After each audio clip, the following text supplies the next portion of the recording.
নমস্কার বন্ধুরা, গ্রাম বাংলার রান্নাঘরে সবাইকে স্বাগত।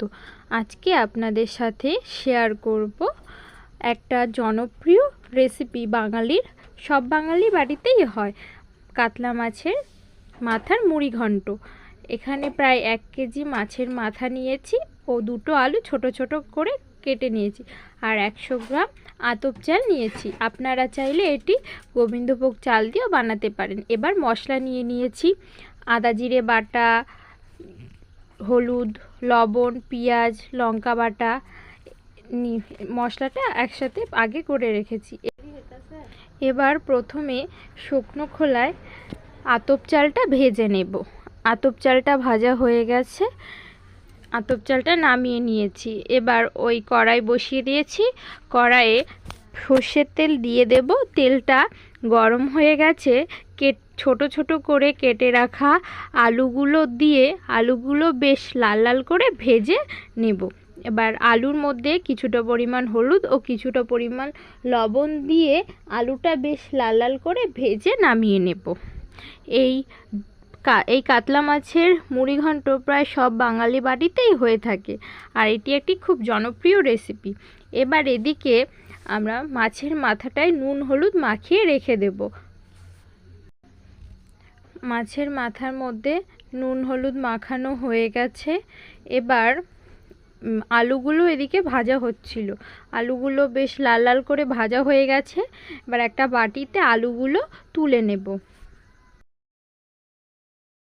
এবার ওই আলু ভাজার তেলেই আরও কিছুটা পরিমাণ তেল দিয়ে, তেলটা প্রায় অনেকটাই দেব, তেলটা দিয়ে এবার প্রথমে মাছের মাথাগুলো ভেজে নেব। মাছের মাথা প্রায় অনেকটা আছে, 1 কেজি মতো।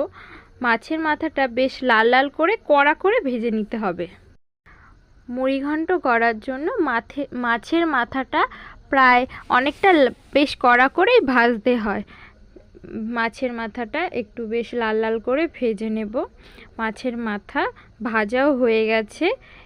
এবার একটা গামলাতে মাছের মাথাটা তুলে নেব।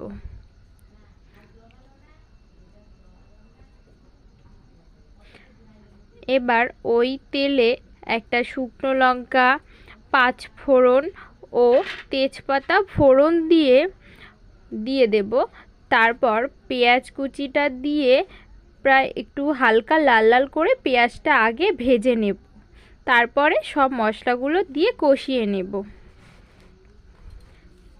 পেঁয়াজটা ভাজা হয়ে গেছে। এবার সব বাটা মশলাগুলো দিয়ে দেব।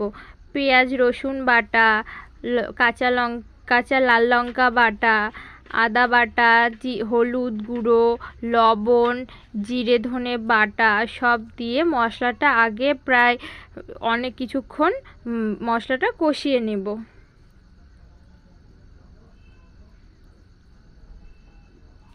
আমার এই চ্যানেলে ভিডিওগুলো দেখে ভালো লাগলেই অবশ্যই একটা লাইক আর একটা কমেন্ট শেয়ার করে দেবেন। মশলাটা প্রায় অনেকক্ষণ ধরেই কষিয়ে নিয়েছি। কত সুন্দর তেল ছেড়েছে আর কালারটা কত সুন্দর এসছে। এবার আমরা একটু কালার করার জন্য হালকা অল্প করে একটু কাশ্মীরি লঙ্কার গুঁড়ো দিয়ে মশলাটা আরও কিছুক্ষণ কষিয়ে তারপর ভেজে রাখা আতপ চালগুলো দিয়ে আরও কিছুক্ষণ কষিয়ে নেব। কষিয়ে এবার ভেজে রাখা আলু ও মাছের মাথাগুলো দিয়ে আরও কিছুক্ষণ কষিয়ে নিয়ে তারপর পরিমাণ মতো জল দিয়ে এগুলো সব সেদ্ধ করে নেব। এবার পরিমাণ মতো জল দিয়ে দিয়েছি, একটু নেড়ে চেড়ে ভালো করে সেদ্ধ করে নেব। এটা আমাদের সব বাঙালি বাড়ির একটা জনপ্রিয় রেসিপি। কালারটা কত সুন্দর হয়েছে, এখনও সেরম রান্না হয়নি তাই কালারটা কত সুন্দর এসছে। এবার কিছুটা পরিমাণ চিনি দিয়ে দেব, দিয়ে আরও কিছুক্ষণ নেড়ে এবার ঝোলটা ফুটে গেছে ও একদম পুরো জলটা শুকিয়ে নেব। শুকিয়ে নিলে আলুগুলো দেখব সেদ্ধ হয়ে গেছে নাকি। আলু সেদ্ধ হয়ে গেলে জলটা শুকিয়ে নিলে নামিয়ে নেব। এরমভাবে একটু পরপর একটু নেড়েও দেব যাতে নিচটা লেগে না যায়। এরকমভাবে একবার মাছের মাথার মুড়িঘণ্ট রান্না করে দেখবেন, ভীষণ ভালো লাগবে। আর আমি যেভাবে দেখাচ্ছি ওরমভাবে রান্না করবেন, আর অন্য কোনোভাবে দেখবেন ভালোও লাগবে না।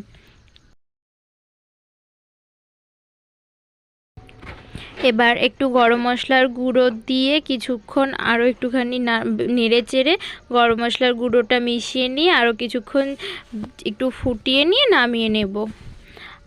আর ভিডিওটা যদি ভালো লাগে তাহলে একটা লাইক ও একটা কমেন্ট ও শেয়ার করে চ্যানেলটি সাবস্ক্রাইব করে অবশ্যই পাশে থাকবেন। আরও নতুন নতুন ভিডিও করার জন্য উৎসাহিত করবেন। ধন্যবাদ।